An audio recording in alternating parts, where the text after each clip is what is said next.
bach.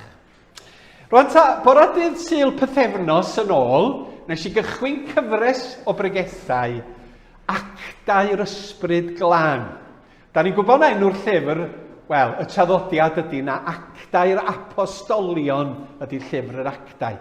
Ond be ydy o mewn gwirionedd?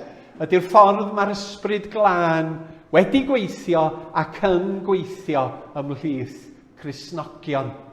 Ac felly mae ganddo ni yr ail bregeth y bore yma, a na i jyst tynnu sylw at yr adnodau cyntaf, Actau penod 2, da chi'n gyfarwydd ar hanes. Ar ddiwrnod dathlu gwyl y Pentecost, roedd pawb gyda'i gilydd eto, ac yn sydyn dyma nhw'n clywed sŵn o'r awyr, fel gwynt cryf yn chwythu, drwy stafell lle roedden nhw'n cyfarfod. Ac wedyn roedd fel petai rhywbeth tebyg i fflamau tân yn dod i lawr ac yn gorffwys ar ben bob un ohonyn nhw. Dyma pawb oedd yn cael eu llenwi ar Ysbryd Glân ac yn dechrau siarad mewn ieithoedd eraill. Yr ysbryd oedd yn ei galluogi nhw i wneud hyn. Bryd hynny roedd Iddewon crefyddol o wahanol wledydd wedi dod i aros yn Jerusalem. Clywon nhw'r sŵn hefyd ac roedd tyrfa fawr wedi casglu at ei gilydd i weld beth oedd yn digwydd. Roedden nhw wedi drysu am fod pob un ohonyn nhw'n clywed ei iaith ei hun yn cael ei siarad. Roedd y peth yn syfrdanol. Ond i do Galilea mae'r bobl yma'n dod, medden nhw. Sut maen nhw'n gallu siarad ein ieithoedd ni? Roedd Parthiaid yno, a Mediaid, Elamitiaid, pobl o Mesopotamia, Judea a Cappadocia, Pontus ac Asia, Phrygia, Pamphylia, yr Aifft, a'r rhan o Libia sydd wrth ymyl Cyrene, pobl oedd ar ymweliad o Rufain, rhai yn Iddewon ac eraill yn bobl oedd wedi troi at y grefydd Iddewig, a hefyd Cretiaid ac Arabiaid. Maen nhw'n siarad yn ieithoedd ni ac yn dweud am y pethau rhyfeddol mae Duw wedi gwneud. Dyma lle roedden nhw'n sefyll yn syn, heb dim clem beth oedd yn digwydd. Beth sy'n mynd ymlaen, meddan nhw. Ond roedd rhai yno'n gwatwar a dweud, maen nhw wedi meddwi. Felly, pregas fer ydy hon, Actau yr Apostolion 2, The Return, ac os Duw a'i mynd, bydd 3 a 4 y 2 Sul nesa. Gawn ni fynd at y sleid nesa, sgweli di dda. Ar nesa. Reit, yn yr un gyntaf, nes i sôn am adnod 8 yn Actau penod 1. Oherwydd mae rhai esbonwyr yn dweud, na'r adnod yma ydy'r allwedd i beth sy'n digwydd trwy benodau Actau i gyd. A da chi'n cofio be oedd Luc wedi i ysgrifennu? Fe dderbyniwch nerth wedi'r Ysbryd Glân ddod arnoch, a dyma sy'n digwydd ar y Pentecost. A beth sy'n digwydd? Byddwch yn dystion i mi yn Jerusalem, Judea, Samaria a hyd eithaf y ddeian. Oedd Iesu'n dweud, mi fydd yr Ysbryd Glân yn dod ac yn ymbendeithio yn eich bendeithio chi ac yn llenwi, a canlyniad hynny bod chi'n cael nerth i fod yn dystion i mi. A dyna sydd yn digwydd yn llyfr yr Actau i gyd. Actau yr ysbryd yn arwain y Cristnogion i fod yn dystion iddo fo. A da chi'n bod, yn y cyfnod anodd yma yng Nghymru yn ysbrydol, mae eisiau cadw golwg ar hyn yn gyson. Dyma di gwaith mawr yr eglwys ym mhob oes bod yn dystion i Iesu Grist. A mae hynny'n cynnwys, da chi'n bod, i fywyd, i enedigaeth, i farwolaeth, i ddysgeidiaeth, car yr arglwydd y dduw, car dy gymydog fel ti dy hun, a rhannu'r newydd da am Iesu, i fod yn waredwr i'n pechoda ni, i fod yn arglwydd ar yn bywyda ni, am bod ni'n gwahodd pobl eraill i ddod i rannu yn llawenydd y newyddion da. A trwy yn bywyd fel Cristnogion, mae'n bywyd ni i fod i ddweud wrth eraill am Iesu Grist. Mae'n gwaith ni fel eglwys i ddweud wrth eraill am Iesu Grist. Mae'r gwaith efo tir dewi i fod i ddweud wrth eraill am Iesu Grist. Mae Paradise Run, da ni'n gwneud hynny gogoniant i Iesu Grist ac i garu ein cymydog. Felly be mae'r ysbryd yn wneud ydy gwneud y disgyblion yn dystion i Iesu Grist. A mae'n bwysig yn y cyfnod yma, oherwydd pam mae'r eglwys mewn unrhyw gyfnod yn colli golwg ar Iesu Grist, mae'r eglwys yn colli i ffordd. Mae'n gallu colli nerth a phresenoldeb yr Ysbryd Glân. A mae'n bradychu y rheswm am ei bodolaeth, ac mae'r gwaith yn methu. Rwan ta, yn ystod yr wythnosau nesaf, fyddai'n gofyn 3 cwestiwn. Dwi'n gofyn nhw i gyd. Na i neidio dros yr adnod yna, ddoi at yr un yma. 3 cwestiwn. Bore yma, ar y frys, y cwestiwn cyntaf. Beth ddigwyddodd i'r Apostolion? Yr Apostolion oedd y disgyblion cyntaf, y bobl hynny fuo hefo Iesu Grist. Treuliodd amser yn ystod ei weinidogaeth, welodd yr arglwydd Iesu wedi ei atgyfodi. Dyna yr rhai sydd yn apostolion. Beth ddigwyddodd i'r disgyblion neu yr apostolion ar ddydd y Pentecost? Beth ddigwyddodd yn yr apostolion ar ddydd y Pentecost? Ac yna beth ddigwyddodd trwy'r apostolion ar ddydd y Pentecost? Dwi'n mam wneud y 3, na i wneud un yn frysiog. Beth ddigwyddodd i'r apostolion ar ddydd y Pentecost? Rwan ta, da chi'n cofio oedd Iesu cyn iddo fadal y ddaear wedi gofyn, ewch i Jerusalem arhoswch yno nes bydd yr Ysbryd Glân yn dod. Peidiwch am mynd un man arall, ond disgwyliwch yr addewid dwi'n rhoi, y bydd yr Ysbryd Glân yn dod i'ch plith chi. Ac oedden nhw'n cyfarfod hefo'i gilydd, mi oedd Iesu wedi bod hefo nhw am 40 diwrnod, ond am 10 diwrnod mi oedd Iesu wedi gadael, a dwi'n siŵr bod hynny wedi bod yn anodd iddyn nhw ar ôl 3 blynedd. Mi oedd yr arweinydd, yr arglwydd, y gwaredwr yn ei gadael nhw, ond mi oedd na ddewid.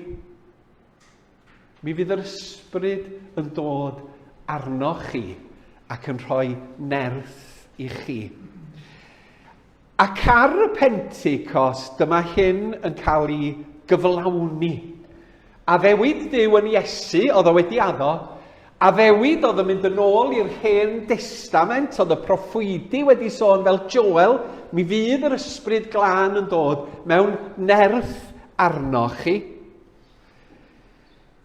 A dyma ddigwyddodd yn yr oruwch ystafell. Rwan, ta, da ni'n cysylltu y Pentecost yn unig efo Cristnogaeth yn aml iawn. Ond mae Pentecost yn hen wyl gan yr Iddewon hefyd. Oedden nhw'n dathlu Pentecost Sul dwytha, digwydd bod fi eisiau yn y synagog dydd Sadwrn ar y Sabath. Peidiwch yn phoeni, dwi ddim yn troi at Iddewiaeth, ond mi oedd mab gornau i fi, mab Sion Tudur, yn cael ei bar mitzva. Harry Tudur, mi oedd o'n ddisgybl hefo John yn Plas Mawr. Ac oedd o'n brofiad cael bod yng ngwasanaeth yr Iddewon yn y synagog ar y Pentecost. Ac mi oedd y cwbl yn Hebraeg, Gareth.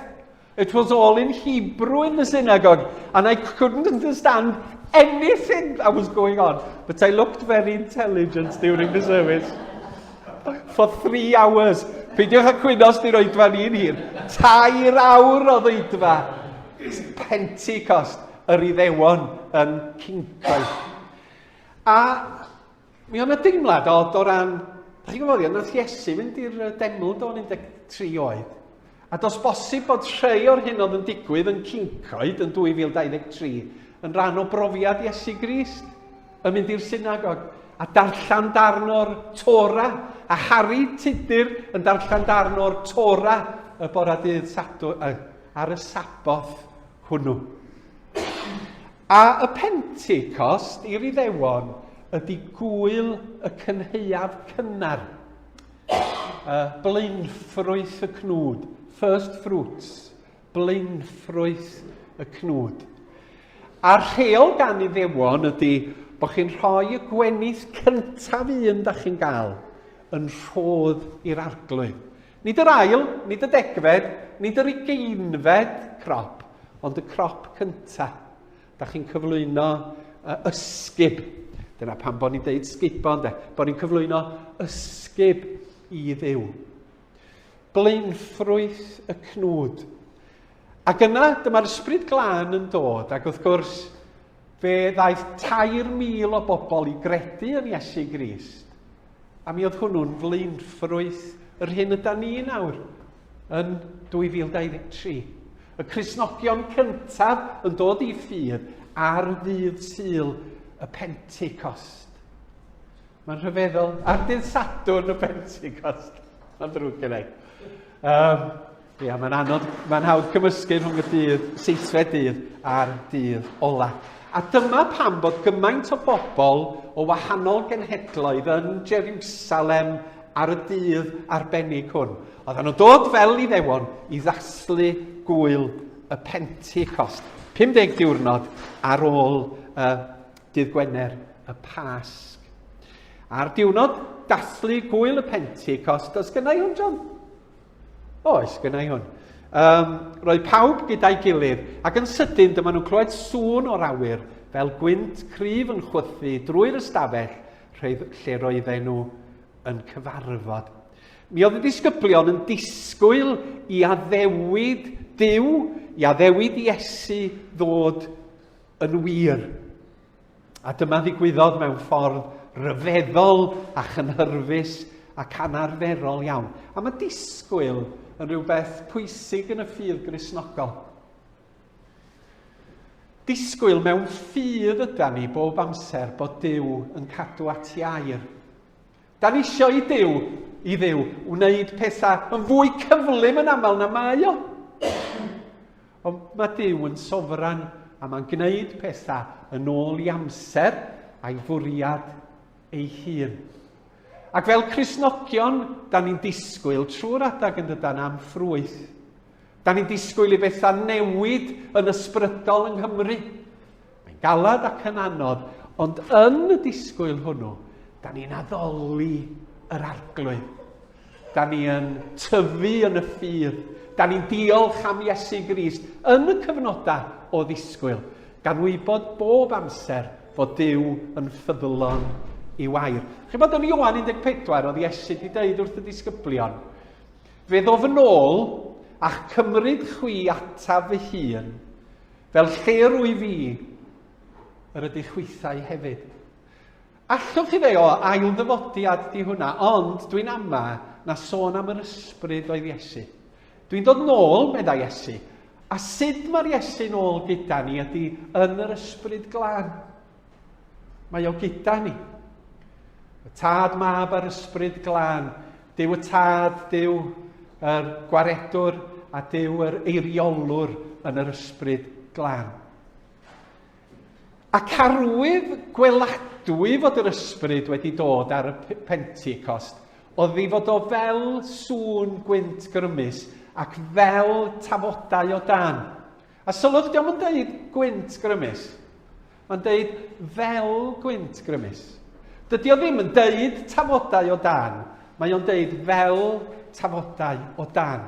Oedd y Luc yn ceisio disgrifio'r hyn oedd yn digwydd. A wrth i'r ysbryd ddod i galonau y Cristnogion, mi oedd o fel sŵn gwynt.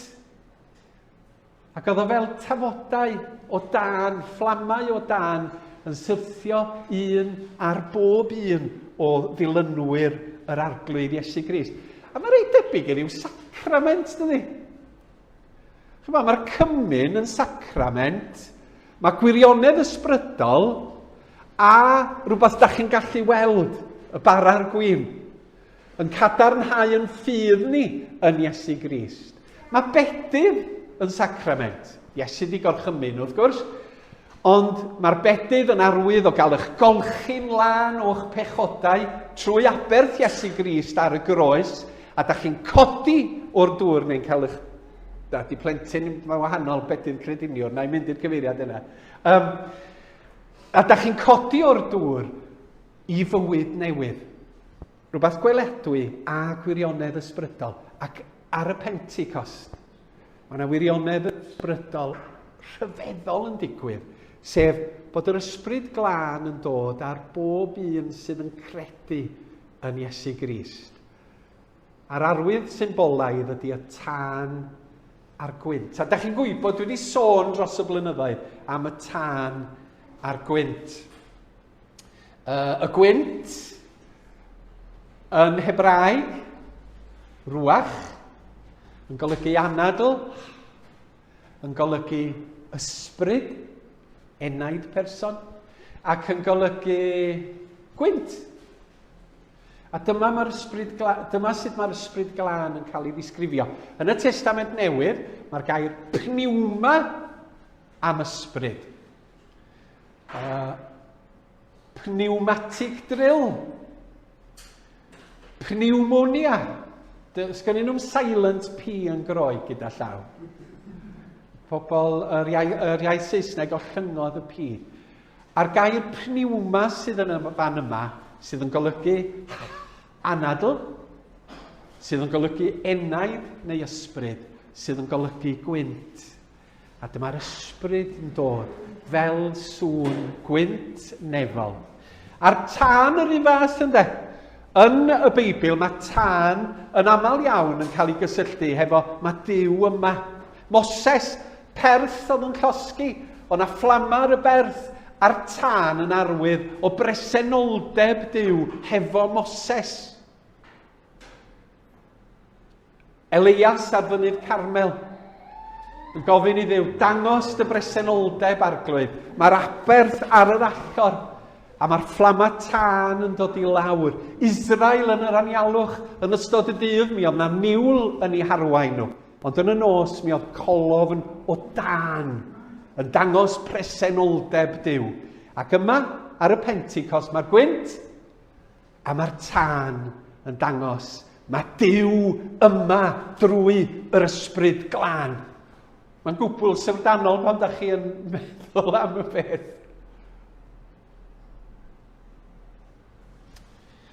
Yma, da ni'n gweld Duw yn dod at ei bobl. Duw ydy'r Ysbryd Glân, ac yn fwy na hynny dyma Iesu'n addo, os ydych yn fy ngharu i, byddwch yn gwneud beth dwi'n ei wneud. Byddai'n gofyn i'r tad, a bydd e'n rhoi un arall fydd yn sefyll gyda chi ac yn aros gyda chi am byth, sef yr ysbryd sy'n dangos y gwir i chi. Mae'r ysbryd yn dod at y disgyblion, ond y fwy na hynny mae'r ysbryd yn dod i galona pobl Iesu Grist. Felly fel Cristnogion sydd yn credu'n yr arglwydd, da ni byth ar yn penna'n hunan, oherwydd yn syfrdanol mae ysbryd Duw yn rhan ohona ni bellach. Yn y nerthu, yn yn arwain, yn yn tywys, yn yn hysgogi, yn yn llenwi ni hefo doethineb, hefo goleuni ac yn y blaen. A mewn gwirionedd, mi oedd hwn yn ddigwyddiad newydd lle oedd unigolion yn cael eu llenwi hefo'r Ysbryd Glân. Beth ddigwyddodd i'r disgyblion ar ddydd y Pentecost? Fe ddaeth yr ysbryd fel gwynt ac fel tân i'w llenwi. Ac os dyw ei mynd, fe barhawn bore Sul nesa, hefo'r cwestiwn nesa. Beth ddigwyddodd i'r disgyblion ar ddydd y Pentecost? Er mwyn i enw. Amen.